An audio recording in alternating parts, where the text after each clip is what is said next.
This is the Guide London A to Z. I'm Caroline Piper, a London Blue Badge tourist guide looking at the letter C. A must-see experience for many visitors is watching Changing the Guard. This is the process where the military, who have been responsible for guarding Buckingham Palace and St James's Palace, are relieved by a fresh group of military personnel. At the start of the process, the new guard are inspected to make sure they are fit to take over their guard duties, as you can see here. They then march to Buckingham Palace, where they pay their compliments to the old guard and officially take over guard duties. Throughout this process, the military bands play music, traditional marches, pop music, or film soundtracks. Top, you can see one of the guards' bands. The soldiers on guard duty and in the band are usually from one of the 5 regiments of foot guards, known for their bright red tunics and large bearskins.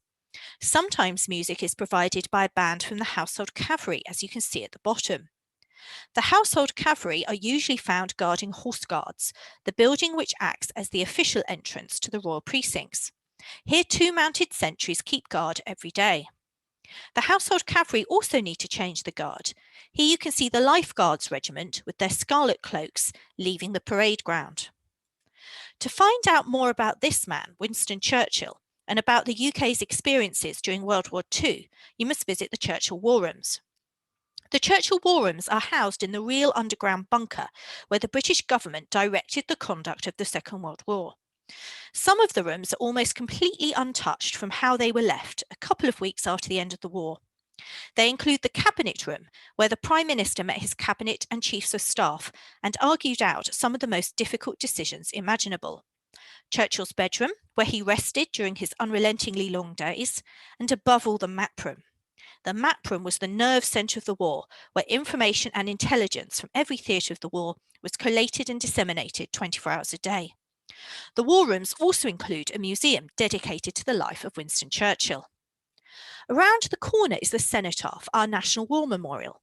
It was erected in 1919 to commemorate the first anniversary of the armistice that ended World War I. The memorial is simple, a plain obelisk decorated only with a carved wreath and the simple dedication to the glorious dead. There is no religious imagery nor any names. It is for everyone.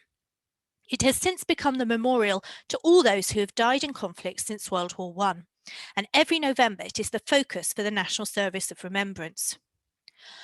Covent Garden Piazza was London's first planned square, and at its heart is the redeveloped Covent Garden Market, a flower, fruit and vegetable market for 300 years until the 1970s. Today, the old market hall has been redeveloped to include shops, cafes, restaurants and market stalls, selling arts and crafts and antiques. At one end of the market is St Paul's Church, known as the Actors' Church, as inside it has hundreds of memorials to actors and actresses. Buskers and street artists perform in front of the church, and you can enjoy everything from acrobats to stand-up comedy, string quartets, opera and pop music. For those wanting something a bit alternative, head north to Camden Market, centred on Camden Lock on the Regent's Canal, previously a busy waterway for goods. In the 1970s, the former warehouses were transformed into a bustling arts and crafts market.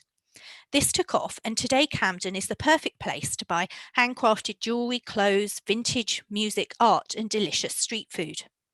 For fans of the late great Amy Winehouse, this is also the place to pay your respects at her statue, sited close to her favourite local pub. At the end of a busy day sightseeing, you could relax with a cold drink and a bite to eat at a pub. The Churchill Arms was renamed after Winston Churchill, as his grandparents had been regular visitors. His face adorns the pub sign, and inside there's loads of fascinating Churchill memorabilia.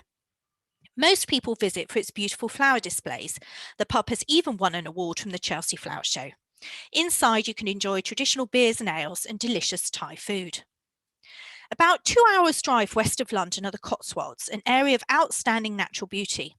To many, the Cotswolds are quintessentially English.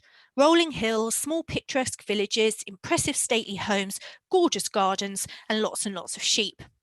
The eastern side of the Cotswolds is most easily visited from London and includes some of its most lovely villages, such as Bybury, described by William Morris as the most beautiful village in England. These are just some of the tourist attractions you can find in London or on a day trip, which begin with the letter C. My name is Caroline Piper. Check out my profile at our website, guidelondon.org.uk. Please subscribe to our YouTube channel and join us as we explore the A to Z of Guide London.